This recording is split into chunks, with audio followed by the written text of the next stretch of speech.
And I've cataloged the inanity structures in my head. And it's been a wonderful thing to do. If you stop to think about it, how many unhappy collectors do you know? Whether they collect silver or mistresses or... You know, I thought I would speak tonight a little bit on my favorite subject just as a talk, and after that just take questions from Tom of any kind he wants to answer. What I'd like to talk about briefly is... You think I'm kidding? And the topic I'd like to talk about briefly is common sense. Which isn't common. Yes. See? And what people mean when they say a man has common sense is uncommon sense. And usually they don't mean that the man has a narrow little activity he's good at, like knitting sweaters, and he sticks to that. What they mean is a man that can operate over a pretty broad range of human territory without making any big boners. And that is a very important thing to be good at, and the question is how you get it. I was very lucky in my own life because every place I looked, at the pinnacle, there was a guy that was better than I was. And one of my father's best friends was a great surgeon with a vast mechanical ability. And I knew what this man did with his mechanical abilities in inventing all these spreaders and things he used to do his operation, that I would never be as good as he was. And everywhere I looked, there was somebody like that. And there was all this folly out there, and I suddenly realized, like, if I just avoid all the folly, you know, maybe I can get an advantage without having to be really good at anything. And I kept doing that all my life, and it worked so well that I enjoy sharing it with people like you. It really works to tackle much of life by inversion, where you just twist the thing around backwards and answer it that way. I have to give problems to my children, and once when I had all of them together, I said, well, there's an activity in America. There's a one-on-one tournament, and the national champion became the national champion on two separate occasions, 65 years apart. Name the activity. And 7 of my children could not remotely do it. The 8th is a PhD physicist, and he did it very quickly. And what he did was he just turned it around. He says, can it be athletic? And he realized that no 85-year-old was ever going to win an athletic thing with the neurological and other deteriorations that are so evident tonight on the stage. And so I said, well, could it be chess? He's a chess player. And he realized that no 85-year-old was ever going to be the U.S.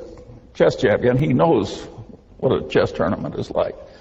But that led him to checkers, a game that you could almost master with enough experience. And of course, that was the correct answer. It took him about 15 seconds.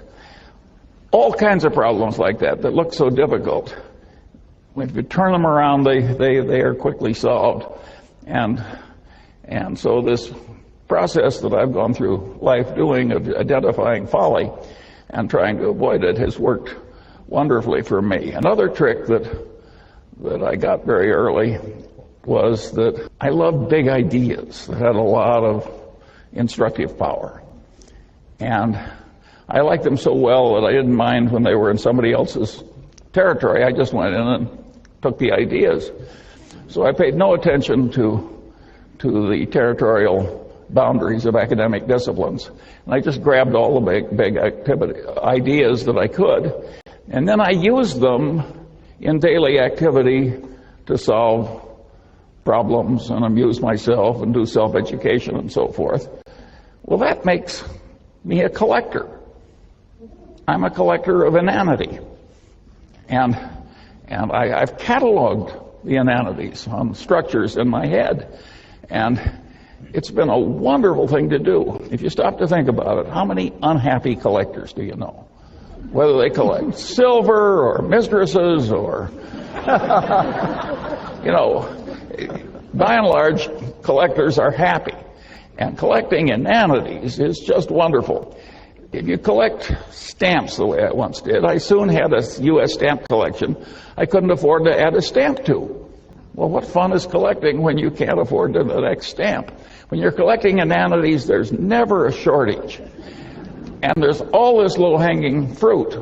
We had one this morning from the governor of New York. That was pretty expensive fruit.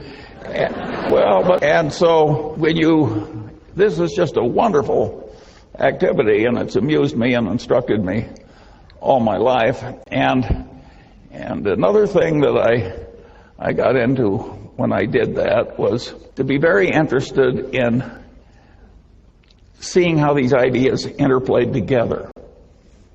There's not big academic reward or worldly reward for integrating one discipline for a strange discipline with a strange discipline that's not your own. So if you do it in your head, you're in a territory without much competition. Warren always says you should take the high road in life because it's less crowded. And this is a less crowded mental road in life, and it really works. And of course, when you do that, you get into issues where ideas are in conflict. And of course, it demands synthesis. Well, a lot of people, when they see a demand for synthesis immediately retreat into whatever orthodoxy they came from. That's not the Munger. If there's two big, powerful ideas and there's a terrible tension between them and synthesis is demanded, I look it up if I can, and if I can't look it up, I try and figure it out, and if I have a poor approximation, I use that for a few years until it gets better. I got another idea that was very useful. I always liked Occam's razor. Now, that is a wonderful way to think. You can argue that Einstein's whole career was just a marvelous demonstration of Occam's razor. E equals mc squared is a pretty damn simple idea, but think of the power of it. And then Einstein developed, some people say, a counter-corollary to Occam's razor. This may be apocryphal because I've never seen it in any original source I trusted, but I've seen Einstein quoted with this observation over and over again. Everything should be made as simple as possible, but no more simple. Well, if Einstein didn't say it, he should have said it, because this is a very sound idea. I later developed a supplement to that corollary, and my supplement to Einstein's corollary was that about Occam's razor was in messy social science. If the result you're observing is a Lollapalooza, look for a confluence of multiple causes, multiple forces operating in the same direction. I got to that idea when I was trying to explain to myself how the Moonies were able to get some student to come out for a weekend in the country. And at the end of the weekend, the guy was a brainwashed zombie who was the slave of some megalomaniac nutcase for the rest of his paltry life. And this is obviously a Lollapalooza result. And so I looked in academia for an easy, correct answer to this, and of course I didn't find it. I finally stumbled across a popular book done by some psychiatrist founded by the Rockefellers, who had studied the last work of Pavlov. And Pavlov had these dogs in these cages. And when the Leningrad flood came in 1920, it went right up to the dogs' noses, and they damn near drowned and died, but didn't, and the stress was perfectly horrible. And they'd all been conditioned to have these dog personalities, and when the waters receded, the personalities had reversed. Well, Pavlov, being a great science, spent the rest of his life giving nervous breakdowns to dogs and trying to reverse those breakdowns. And this is not pretty reading, but it was very instructive. And I realized that the Mooney methods and the involvement of stress was clearly part of it. I also realized that the psychiatrist did not have an adequate explanation. Well, finally, I stumbled into psychology, in which I'd never taken a course. And so I just bought the three main textbooks in Psych 101 in the country, and I riffled through them quickly. And I could pick up the 20 main ideas in social psychology very easily, and when I used them as a routine system, I could see that the Moonies were using about 6 of these things in combination with the Pavlovian stress, and just as the dog's brains snapped in the Leningrad flood, the Moonies have a term in their conversion method causing the target to snap. Same damn idea. Anyway, I found that very interesting. And because I'd reached a conclusion, a very unpopular, unpolitically correct conclusion that I've just given you, because it gets into religion's conversion is a tough subject. But at any rate, it satisfied me, and so I expanded it into this corollary of looking for a confluence of causes when you see a Lollapalooza result in social science. And that has been enormously helpful to me, because I find that a lot of social scientists have a weird mania where they twist everything into whatever little concept they started with. Again, it's that old saying, to a man with a hammer, every problem looks pretty much like a nail. And I have worked hard to avoid that problem. And of course, if you grab the big ideas in all the disciplines, by definition, you're a man with multiple tools. So you're less likely to commit the inanities of the people who twist every problem into being a nail. Well, at any rate, there were a series of tricks like that I used as I went through life, and it was amazing how many times I'd find something that I could easily solve with my little bag of mental tricks that had missed other people who were eminent in their field. I could go right into their territory sometimes and see more clearly than the professional denizen how his conclusions fit into the bigger picture. Again, this is a very dangerous attitude to have in ordinary social discourse, but it's a very good way to invest money. And at any rate, that's the kind of a peculiar man you have here tonight. And of course, I idolized Ben Franklin because I identify with him. Of course, he was so much more talented than I am. It's just a joke to make the comparison. But at least he was a totally self-educated man that wandered over a vast amount of territory and was pretty competent over the full range. And a lot of Franklin's knowledge was psychological too. He was a great observer of human nature. And so there are implications, of course, in this attitude of mine in academia. And the implication is very simple. Social science in America is very poorly taught. And the people who are the denizens and the people that they teach are way more incompetent than they need to be. The solution is to get all these social scientists, or the ones that have the capacity to do it at least, so that they are comfortable across the boundaries of disciplines and see where the ideas conflict. Let me give you a simple example. If you went around Caltech and asked people, where do the laws of chemistry not apply? Practically everybody would say, well, they don't work in a hot plasma. No big deal. But if you ask a bunch of people that have taken the main course in economics and have gone on to business school in America, and you say, well, you're selling something in which is measured in units, and you want to sell more units. Do you raise the price or lower the price? Well, they've seen supply and demand curves. You lower the price. Then you say, tell me the occasions on which, if you want to sell more units, you raise the price.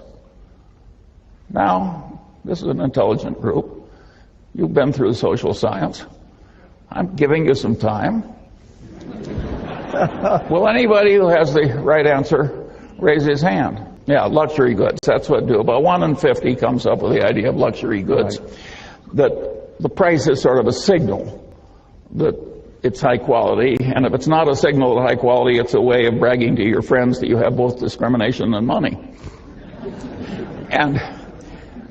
But the interesting One other interesting example is the one that happened to my Caltech educated friend Bill Ballhaus, who was CEO of Beckman Instruments, a company founded by another eminent Caltech professor. And Ballhaus had in his business a company that made some complex gizmo that they sold for a lower price than the other two gizmos in the market. And yet it was much better, and it had lousy figures. And Ballhaus took one look at it, and he realized that it was a gizmo where if it failed, it imposed enormous costs on the owner of the gizmo. And he recognized that the price being low was sending the signal wrong in reverse. This can't be very good, or it would. So he raised the price enormously and sold way more units. And of course, the profits went up at a truly dramatic way. So these idiots that can't answer the question are leaving a lot of money on the table that a man like Ballhaus knows how to get. And the world is just full of opportunities like that for people who get the main points and go across it. But of course, that's not the main answer to the question. That's just the Ballhaus byway. The main answer to the question is very simple. Suppose you raise the price and use the money to bribe the other guy's purchasing agent. Well, you can laugh because it's so obvious once somebody points it out. But who was raising his hand over that one after all the fancy education you've had? And the kissing cousin of that direct bribery of the other guy's purchasing agent. That's the way title insurance is sold in America. That's the way load mutual funds are sold in America. That's the way a certain amount of defense contracting has been done or attempted to be done. It's a huge, important part of capitalistic life, that business of raising the price and using the money to enhance sales. And of course, there are legitimate ways to do it too, like legitimate information through advertising or otherwise. But there's a lot of illegitimate use of increased price to increase sales. And that's a big part of the capitalist condition. And if you don't have a brain that automatically has these things pop into it, you haven't really assimilated social science correctly.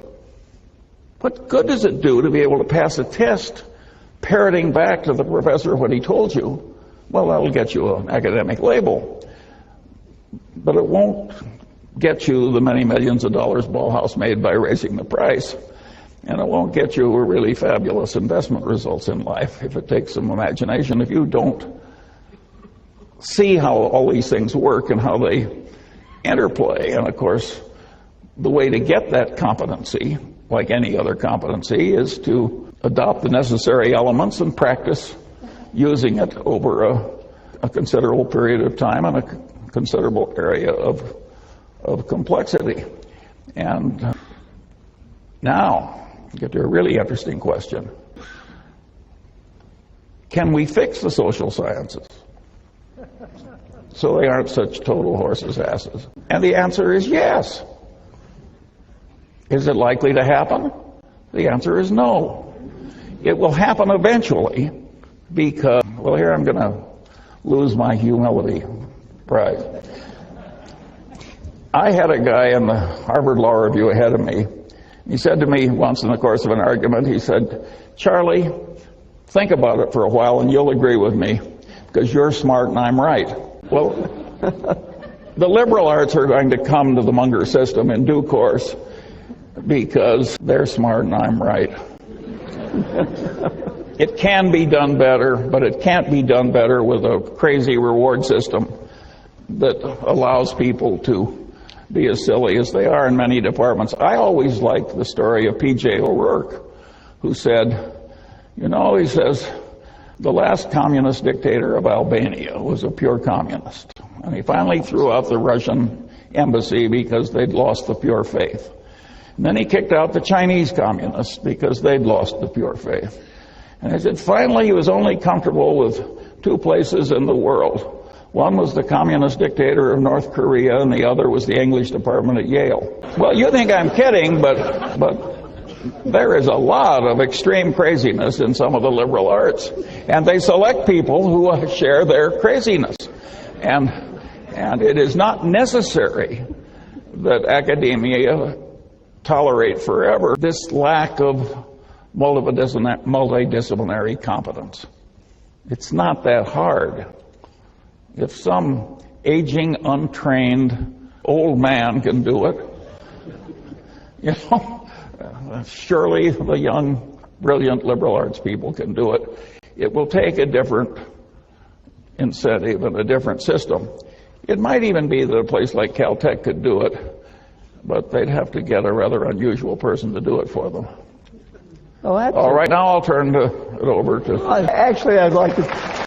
We have a lot of fun together, and our work is not really work for that reason.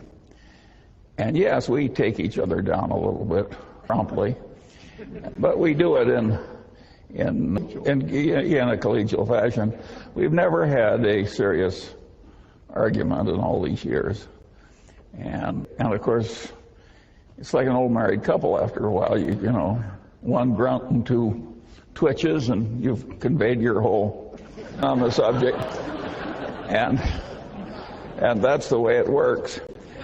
And in terms of, I've frequently said that when they passed that out, I didn't get my full share. And that was a serious problem when I was young. And I only cured it partly by becoming very rich and generous. It takes both to overcome a defect like that. So the young people in the room, don't copy this if you're not willing to pay the price.